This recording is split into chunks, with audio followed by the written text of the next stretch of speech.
म्हणजे साधा आपला नगरसेवक आज निवडून आला की पुढच्या वर्षी तो कोट्याधीश असतो, त्याची चौकशी का नाही होत? म्हणजे मला कळतं की हा भ्रष्ट आहे,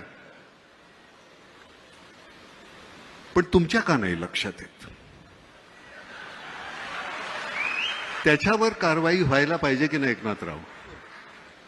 म्हणजे तुम्ही मी 100 रुपये आल्यानंतर 30 रुपये इन्कम टॅक्स भरतोच, 18 रुपये तुम्ही अजून जीएसटी घेता.